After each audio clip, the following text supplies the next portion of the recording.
Hi guys, for today's video, ayan.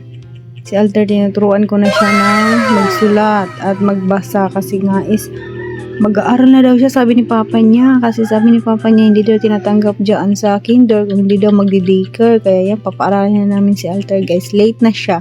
Pero sabi ng teacher niya doon, hindi pa naman daw sila nagsisimula. Kasi nga, nagpa-practice lang daw muna sila ng sayaw-sayaw ngayon. Kaya pwede pa ipasok si Alter at i-enroll. Kaya ngayon pa lang is excited na ang batang Alter natin, no? Ayan na siya. Galing kami Katbalogan guys. Pinambilhan namin si Alter ng mga gamit sa school, uniform, at saka bag. Sinama namin si Ate Amshi at saka si Alter at saka si Papa. Kaming apat lang ang pumunta sa Katbalogan.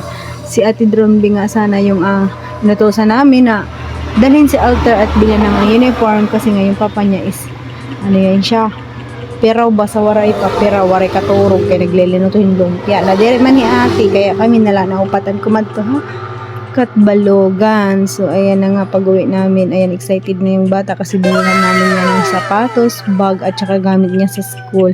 At pag-uwi namin, ayan na siya guys, nagbukay-kay na siya sa kanyang bag at kinuha niya na yung kanyang bagong notebook at saka lapis. At saka ayan, marunong talaga siya guys mag-ABCD. Kaso lang laktaw-laktaw lang ba. Marami siyang natutunan dito sa bahay namin kasi lagi yan siya nanonood ng mga ABCD, cartoons yan. Memorize niya yung mga dinosaur yan. Galing yan siya dyan.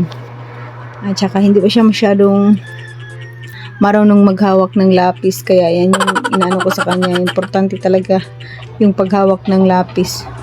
Para pagsurat ba, diri ako Korean kasi yan yung mga ina-advise ng ibang teacher na mas maganda yung batang marunong maghawak ng ng lapis daw kasi hindi siya yung tawag doon, dire ba Korean pag pagtutduha iya pag maaram na hiya mag katinhit lapis. So ayan na nga guys, si Alter excited siya sa kanyang mga isusuot bukas. Ito yung mga uniform gusto dahil niya igsulot pati niya sapatos. Di ba, ginpili gud man niya sapatos na naglalaga-laga nga sapatos. Kaya ayan, si mother is ayan.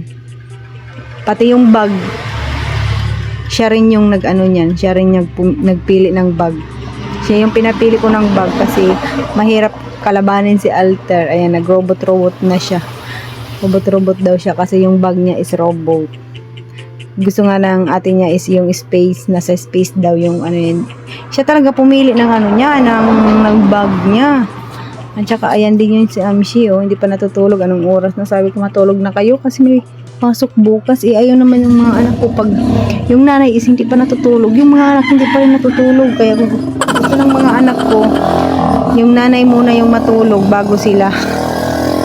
At saka si Alter guys, hindi talaga yan siya natutulog pag hindi ako katabi mahiga. Gusto niya talaga yung natutulog rin kaming dalawa, tabi talaga, ayan. Kaya tinatabihan ko yan siya matulog kasi mas nauuna pa nga ako matulog kaysa sa kanya pag tinatabihan ko yan siya. Talaga yan siya, kahit anuhan ko na yan, hindi talaga natutulog yan. Excited na siya. So yun nga guys, at kinabukasan nga ay nandun na kami sa school. Ayan na si Alter, nasa school na. Excited siya kanina guys nang papunta pa lang kami at naligo pa lang hiya, papariguan, excited, ura pakadto na sa school. So nakada na kami high school, gipapabak daw na ang mga bata para mag-practice na tira sayaw, kay may sayaw hira guys, may ada hira ko ito nga may perform hira dito ha Paranas at mga bata. Kaya ayan, may mga talent liwat kung anong mga lugar ganyan, may mga talent liwat hira.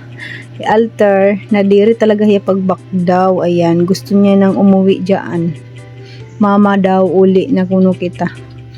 Ayan, sabi ko tingnan mo yung mga kaklase mo is mga energetic na sila at hindi na sila nahiya. Ikaw ba naman mag first day of school? Naalala nyo guys nung first day of school nyo nung maliit pa kayo, ganyan din kayo, may paiyak-iyak kasi naalala ko talaga nung first day of school ko rin, naiyak rin ako noon. Bago lahat din yung binili ni mama sa akin, sapatos, uniform, lahat bago. Excited ako, tapos pagpunta sa school, ayan, may paiyakan time at may payakapan, yakap pa sa mama, parang ayaw ba humiwalay sa mama ba? Siya ito't bata. Naranasan na ni Alter ngayon yung mga naramdaman ko dati nung ako ay maliit pa lamang. Kaya hinayaan ko lang siya, hindi ko siya pinilit guys na sumali sa mga sayaw-sayaw ng mga classmate niya. O diba? Tapos, aywan ko lang bukas kung ganyan pa rin yung ano niya. Ganyan pa rin yung emot-emot niya. Kung na siya lagi hapitot iya mga kuan pa arte-arte. Yung mga classmate niya, uda ka mga energetic na at saka yung kapitbahay namin yun si Crystal o energetic at saka ang galing nila sumayaw. O, diba? Si Alter talaga guys, umiiyak na dyan.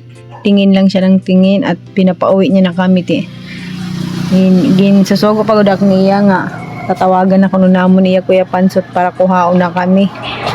Tapos, nasiring ako nga, waray sarakya, nasiring pagodiya nga, magbabaktas na lang kami tipa uli. So, ayun na nga, nagbaktas kami tipa uli. Kasi nadiri talaga yung pagulat kan Pansot. Kay karuyang na talaga niya nga, magbaktas kami. Ayan na siya, oh. Ano-ano na lang yung mga